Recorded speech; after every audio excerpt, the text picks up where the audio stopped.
Investigative journalism अर्थात खोजी पत्रकारिता। पत्रकारिता का वह वर्ग जो विश्व के तमाम ऐसे खुलासों को उजागर करता है जो हम सबके समक्ष शायद आ भी नहीं पाते। एक ऐसे ही मामले को खुलासा किया है इंटरनेशनल कंसोर्टियम इन्वेस्टिगेटिव जर्नलिस्ट की एक टीम ने, जिसने एक बार फिर विश्व के सामने ये प्रश्न खड़ा कर दिया है कि इस तरह के खुलासे भारत और विश्व के तमाम ऐसे देशों के लिए बहुत ज़रूरी है जहां के कई बड़े हस्ती और खिलाड़ियों के अवैध पैसे विश्व में और विश्व के अन्य देशों में किस प्रकार से फंडिंग के द्वारा दिए जाते हैं, जहाँ टैक्स चोरी का भी आरोप लगता नजर आ रहा है। नमस्कार, मेरा नाम आयुष राज द्विवेदी है और मैं अपने चैनल पर आप सभी का बहुत बहुत स्वागत करता हूँ। आज एक ऐसे ही मामले को लेकर मैं आया हूं। कुछ दिनों पहले आप सबने मीडिया रिपोर्ट्स में एक खबर को पढ़ा होगा, पेंडोरा पेपर लीक केस, और जानने को इच्छुक भी हम सब थे कि आखिर पेंडोरा पेपर लीक मामला है क्या।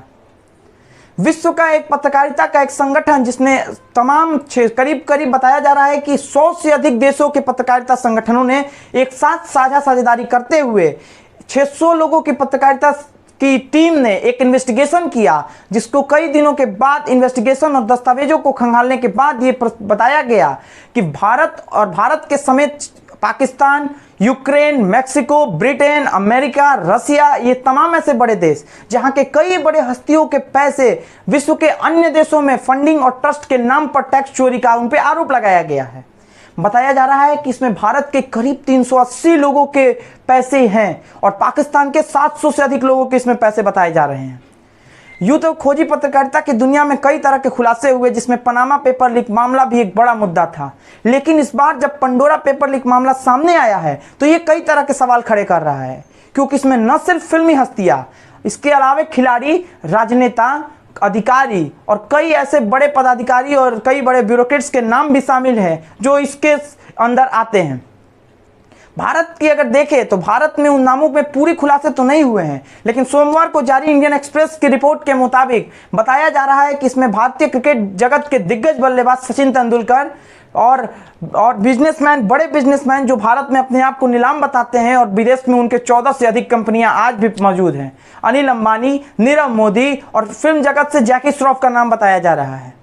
इस स्कैम के खुलासे के बाद देश के तमाम बड़े दिग्गजों में एक सनसनी मच चुकी है और विश्व के सामने एक बड़ा प्रश्न फिर से खड़ा कर दिया है, क्योंकि न सिर्फ भारत बल्कि पाकिस्तान के प्रधानमंत्री इमरान खान, वहां के जल संसाधन मंत्री, यूक्रेन के राष्ट्रपति, चेकोस्लोवाकिया के राष्ट्रपति, चेक रिपब्लिक के राष्ट्रपति और ब्रिटेन के पूर्व प्रधानमंत्री का भी इसमें नाम शामिल बताया जा रहा है।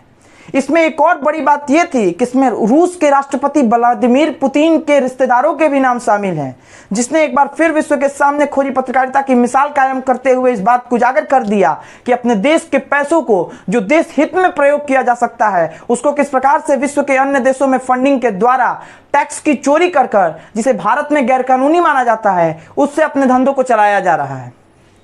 भारत का पैसा जो भारत के लोगों के विकास के लिए कार्य किया जा सकता था, उस पैसों को किस प्रकार से विदेश में फंडिंग के द्वारा भेजा जा रहा है। इस खुलासे के बाद कहीं ना कहीं भारत सरकार को अपने तौर पर अपने देश के हित के लिए एक निष्पक्ष जांच का आदेश देना चाहिए, ताकि भारत के उन तमाम लोगों के नाम का खुलासा हो सके जो देश के विकास में अवरुद्ध पैदा करने का कार्य कर रहे हैं।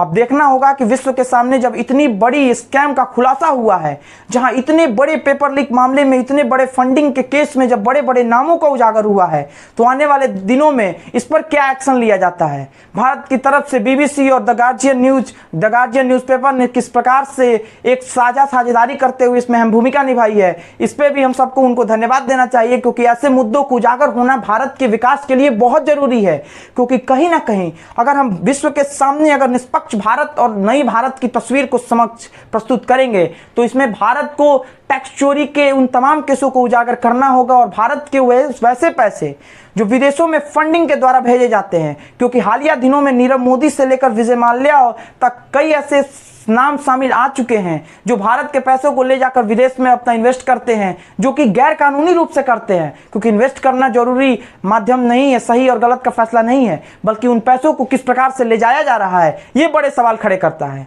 आप सब हमारे YouTube चैनल से जुड़ने के लिए आप सबका बहुत बहुत धन्यवाद। कमेंट बॉक्स में जरूर बताइएगा कि हमारी ये रिपोर्ट आपको कैसी लगी, और चैनल को ज़्यादा से ज़्यादा सब्सक्राइब कीजिए और इस वीडियो को लाइक और शेयर जरूर कीजिएगा। बहुत बहुत धन्यवाद।